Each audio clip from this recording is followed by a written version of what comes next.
Welcome to Vital MTB's 2024 SL e-bike test sessions. In this video, we will discuss the performance of Specialized's Levo SL. To read the full review, head to vitalmtb.com.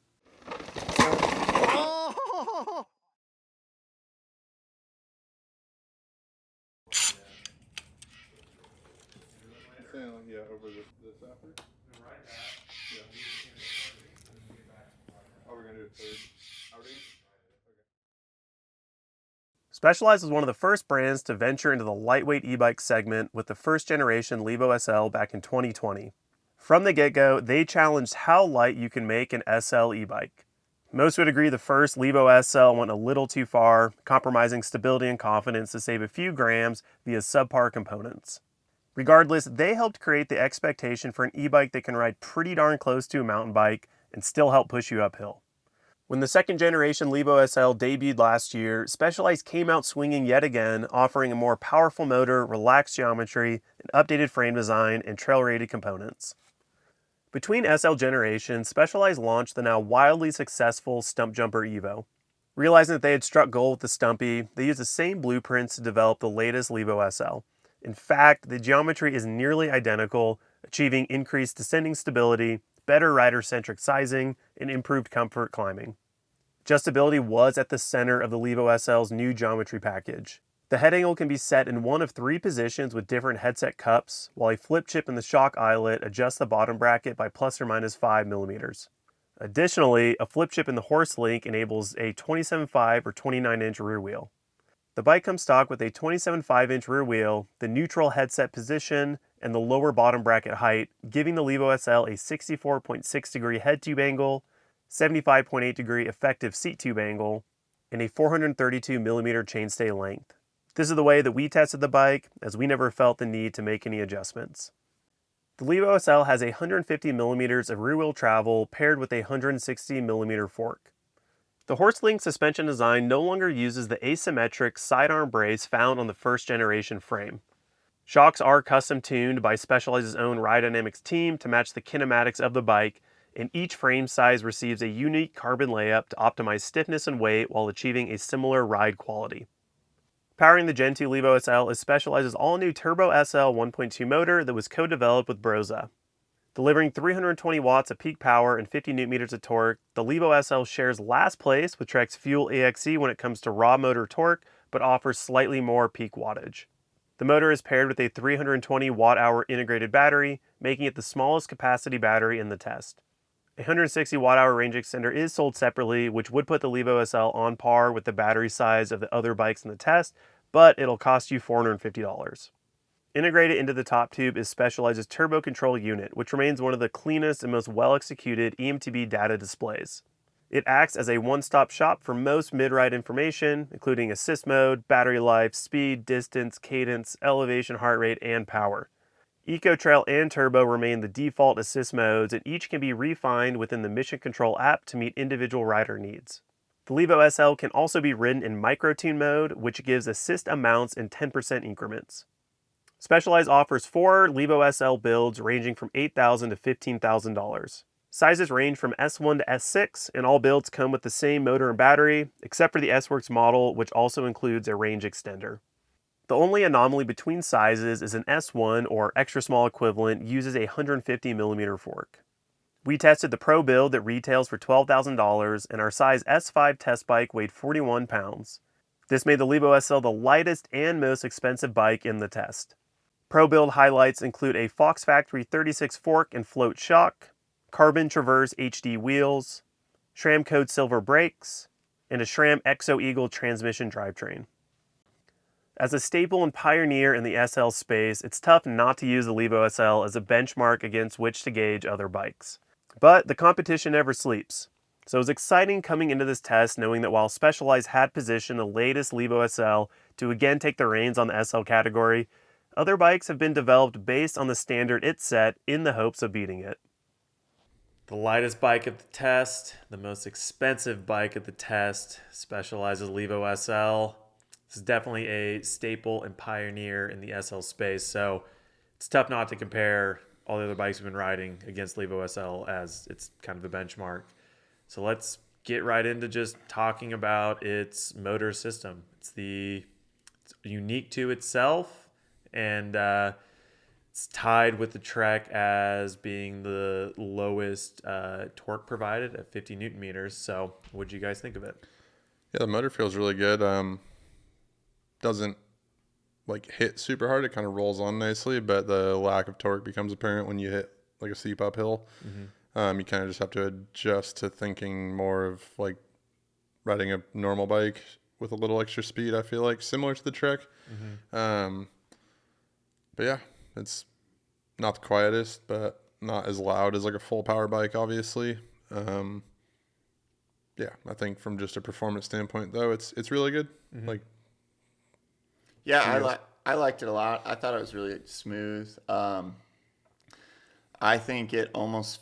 I mean, I know you jumped back and forth on them a little bit more than me. My first impression coming from I can't even say it now, the Flajoie, dude. Fazua motor. No, we've been joking around too much. It took the whole recording, and you finally messed it up. I know. That's the last beer. The Fazua motor.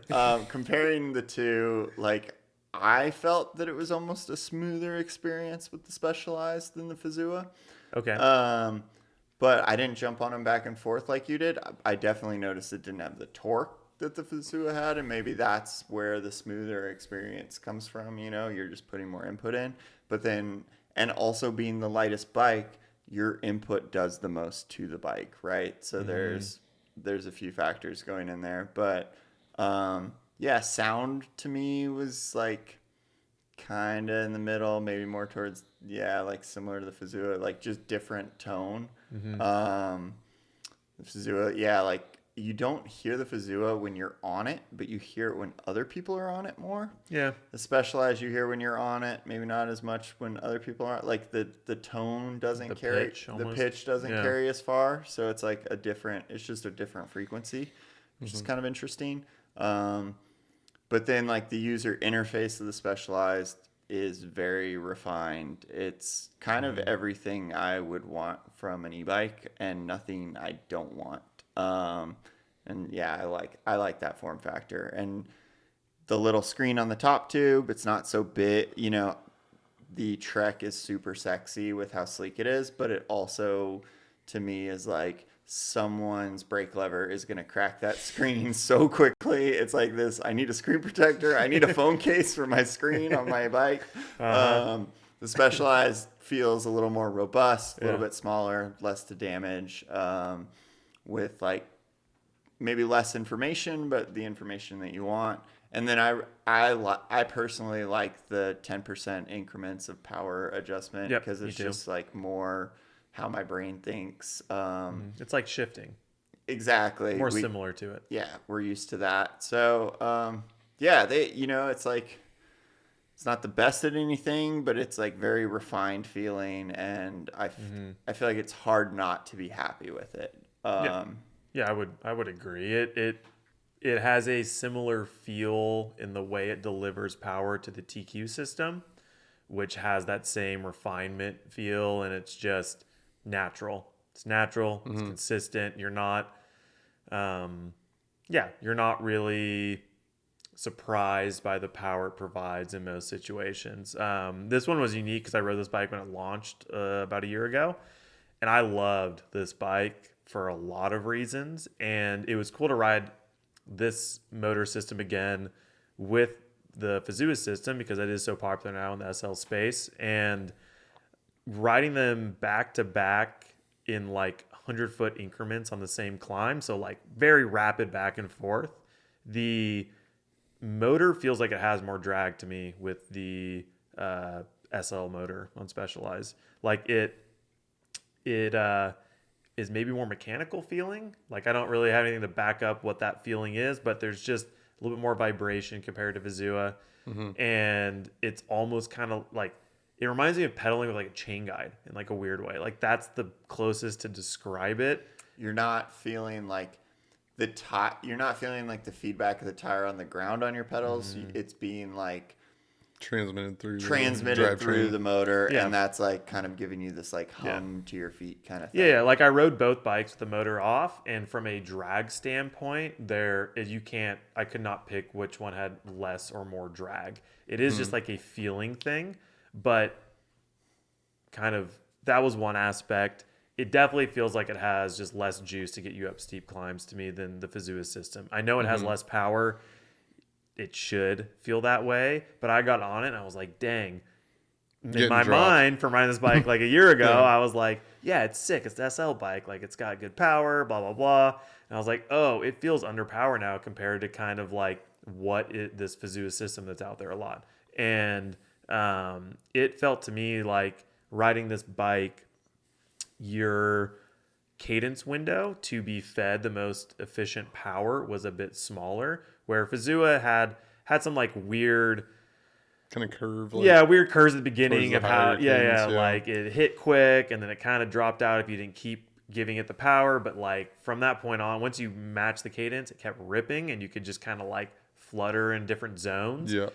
The Specialized, you have to like, for me, it's like a small window to be maximizing the power on hand. And outside of that, you can feel that you're like bogging down. And that was interesting. Or like topping out. Did you notice? Yeah, like I noticed it more on the climb I compared it on was like a fairly steep, consistent grade. And so like I was more trying to be at a higher cadence. And I straight up was just in a lower gear on the Specialized than I was on the Fazua bike to get that same feeling of like the motor's helping me up this, not I'm fighting the motor to be getting something out of it up the climb, which was interesting. Yeah, I felt like I would get to a higher cadence, but be kind of going nowhere feeling, but it's less power. I mean, it makes sense. It's lower peak watts and less torque, I believe, slightly. But the trade-off is like the weight reduction's insane. Like it feels, I ride a stump jumper Evo every day, and picking this up, it's so similar. Yeah, It's I know. awesome. Like, Yeah, it's for that. totally. And it was probably my second favorite bike out of everyone And then the moment for that reason. Yeah, the moment, like, you know, what you're explaining, you're feeling, you know, was a very steep grade road, which the motor is going to have the most influence on how that climbs, right? Yeah. Bringing that bike to something that's more of a technical single track climb with like flat brakes and like little ledges and things like that. All of a sudden, I feel like this bike might feel like less effort because you're able to pick it up over stuff and it has that smoother power transfer once the rear wheel leaves the ground and then catches the ground again and you're back on the pedals. That was a standout characteristic. Like pedal kicking was like seamless pretty much. And It's the just- 10% increments let you really like ensure that you're not going to have an issue where some bikes like the Fazua and others have a bit of a delay. So it's just different. Not to say that it's like, No, it's an interesting one because I do agree. Like, it's still, the power exists in that nice background feeling where you have to think about it. But to your point, for sure, in maybe more sustained climbs where you have that opportunity to hone in on your cadence and maximizing the power at hand, like, it felt a little bit more touchy to getting that. But in those more technical situations, like in the more technical situations, this bike rides the most similarly to a mountain bike to me. Of course, it's the lightest, but it's like the sum of the means. Like the bike itself literally rides like a stump jumper Evo. It's like actually crazy. And so climbing, like, even though maybe the motor in some situations I felt had to be catered to, the bike's light. You can like approach a climb the same way you might, and the power is still there. It's just, I mean, I don't know. I think from riding it when it launched, I was kind of disappointed the second go around to be like, oh, this thing's not as like giving me that like punch and power like the Fazua now can provide you in a lightweight package. So I think a lot of people that have ridden Specialized SL bikes that are out there probably are wondering why the heck they don't have a more powerful SL e-bike right now. Like everybody else is climbing, and now this is tied for last with Trek on power. So it's probably going to be evolved at some and point. if you don't know about those like micro adjust modes, I mean, I felt like trail and boost kind of blended together. Eco's like quite a bit lighter, so there's a big gap there. Yeah. But once I figured out that micro adjust mode or the percentages, I felt like the full 100% power improved the response quite a bit. And I felt like, okay, now I'm like obviously closer because I think boost gets you to 90%, not 100. And so going to 100 felt more like what I was expecting it to feel like right off the bat.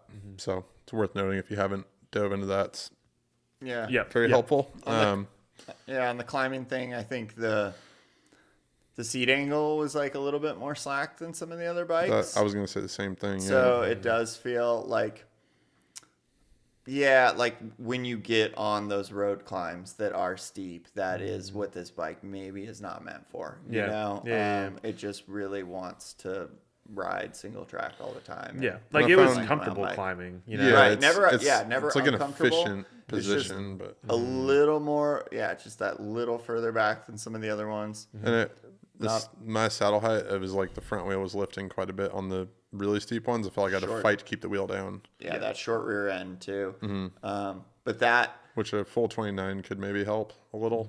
potentially, I loved the short rear end. Like I ride, I like bikes that have short rear ends. I mean, Totally. the moment I got on that thing, I was like bunny hopping it higher, Yeah. jumping off every little thing I could, Yeah. hopping over logs. Like it just was like super.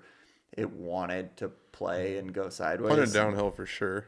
Like sustained climbing though, I was like, yeah, it's a little more would be nice. But descending, I absolutely agree. It was awesome. Yeah, it complements the entire package as far as like its weight and all those things. Like you tuck in the rear end a little bit more, and you take a bike that is very playful and it just caters to that even more so. And like obviously we're not overly impressed by the power or the lifespan of the battery, but But as a bike, like it's so fun. it's sick. Yeah. So, it once again kind of falling into that category of like if you're a 2 to 3 hour ride after work person, like could be the ticket to doing your longer loop that maybe you couldn't finish before it got dark. you Right. know? Yeah, and it's we covered transitions relay in this test, and this bike poses kind of an interesting one to me because it's only a pound heavier than that bike with the battery removed, and it's like With why- full power from it. Yeah, Or not it's full like- power, but the full yeah. boost mode. yeah, it's like why as an option. not just get this bike that is like, I don't know, it's super sick all the time. You don't have to deal with taking Super the battery adjustable out. too. Like Yeah. headset caps, two wheel Well, options. I'll tell you why. It costs twice as much. Yeah. For sure. It's damn expensive. Yeah. It costs so much money. Yeah. Even the entry level build for a Levo SL is $8,000. Wow, So it on one hand you are getting maybe one of the most developed bikes from every aspect. Like it's Yeah. it's built on the Stump Jumper Evo. And I wanna that is touch like on, the like, mountain bike. I you ride know? a Stump Jumper U every day, and the rear suspension on this bike is noticeably better. Like just from, it's, I don't think there's a big enough weight difference to be like, oh, it's the weight of the bike. I don't think so. I thought the rear suspension does everything I wish my Stumpy Evo would do. Yeah. Well, the last Specialized that I rode was our S5 Enduro at the last the Enduro test sessions, and this is an S5, right? Yeah. This bike feels so good to me, and that other bike was like my least favorite. Yeah. So it's such a drastic comparison. I mean, obviously sizing shifts, so many things have changed, but like it is, and I get along better with like a more playful bike that has more rider input, which this is more on that side of the spectrum than the Enduro, obviously. But I was kind of blown away by how fun the bike was. I couldn't say that it was like the best descender, the most this, the most that, but it was just like I was having so much fun on it. It's impressive how good it was though, because like I was thinking when I first got on it, maybe I would even go for an S6 because it is slightly different sizing than the current Stump Evo, I think. But after riding it for a while, I was like, man, if you want to just be stuck to the ground kind of more, but it was the ability to get off the ground and just like ride the entire trail that made it so fun. The Jib Lord bike, so to speak. It is, yeah. Neck and neck with the Heckler SL, I think. Like just the weight advantage though, like puts it above it for sure. Yeah. Yeah, and And then also on top of that, just the refinements that Specialized has done with integrating everything. And They've got like, control over that stuff. it's a sexy bike. You know, they've like, you don't look at anything and you're like, oh, this could use some work. Like they Totally. Yeah. Like it's hard to poke holes in much of any other details of the bike, you know, like everything's pretty sick. And like, I would give this bike you get first place for fun factor. Like, Absolutely. yeah. You know, like where the Heckler to me was super fun. That bike I would like choose if I somehow found an SL e-bike race to enter in, where like this bike I would want to ride every day because I could go out for a cruiser ride and just kind of hang out and ride and have fun and whatever. I could also like push my own abilities on it and I know it'll hold up to it. Like it had a more forgiving overall feeling, which made it more appealing to own as a bike, but also matched with the ability to hold up to when I wanted to really like push some energy through it and like, you know, go I felt fast. like the split for me was like if I was going to go on a ride with a group of people on e-bikes, on knowing that on steep climbs I'm going to get dropped. Like for me, this would be if I was going to have one bike, I think I'd be like, yeah, I have the option of a totally normal trail bike and a trail bike that helps you a bit. So like if I'm riding by myself more, this would be kind of my go-to, but with the option to go ride in like groups of people on e-bikes, I'd be like, I want to feel like I'm going to stick with the pace, you know, and maybe that's a full-size Levo, but looking at SL bikes, I think the Fazua just like bridges edged the it gap. out. Yeah, it kind of bridges the gap. And then where this feels like, Jib Lord fun factor bike, the Heckler SL is very, very close, but just did a little more of that kind of rough terrain better, I thought. Or just in a different way. And that was kind of the split there. Yeah, I think you get what you pay for in this. You I know? sure hope so. I sure hope so too. You know, like or you pay for what you get either way.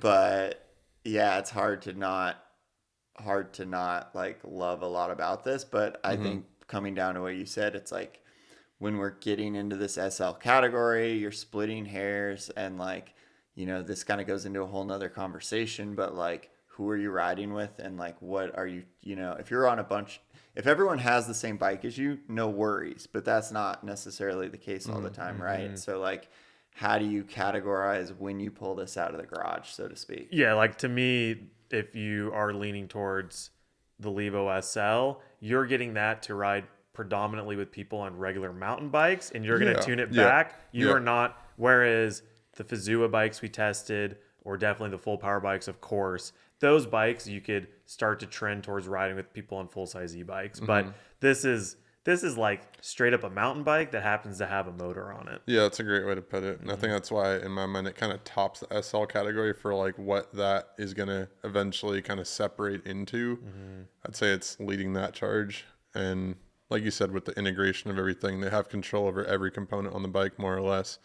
And you're like, yeah, I wish the Trek screen had a protector and a phone case. That looks like it has a phone case and a protector on it. Essentially, like the design, is like thought out to where it's like, yeah, that could happen, and we thought of that. And it's like It's rubber. It's still a high resolution screen that is a little more robust, not so flashy. super easy to set up, super simple to get going. Not a lot of confusion in that sense. They do a great job. Yeah, and for the price, it's like not a bike you're going to replace every year. It's a long-term investment, and I think that price reflects that. Like they give you a good foundation to hold on to for a while. Is this battery removable from the frame? No, Not easily. Okay, Removing the motor. Yeah, I would just be curious, like, you know, when you're dropping 12 grand on one of these bikes, like in the future, I think, you know, if geometry has hit this point where we think we found something that's really fun, like I would love to see them like offering battery upgrades or motor upgrades, because at the $12,000 price point, like you obviously have a bike that's super fun to ride, could probably last you 5 years plus before you ever felt like 5 years of us riding it, like hard riding. Range extenders. Yeah, so the range extender thing, but like, yeah, I mean, I think that like down the road, like we might get, you know, in 5 years, we might have battery technology that could potentially maybe not put that at full size e-bike speeds, but like bring the range into Yeah, the more totally. 4 to 5 hour Yeah. zones as opposed to the 2 to Yeah. 3 hour zones. There's you know? there's no way we don't look back on this test and conversation in a couple of years, and this bike is more powerful with a bigger battery, but is achieving the exact same experience. Yeah. Right.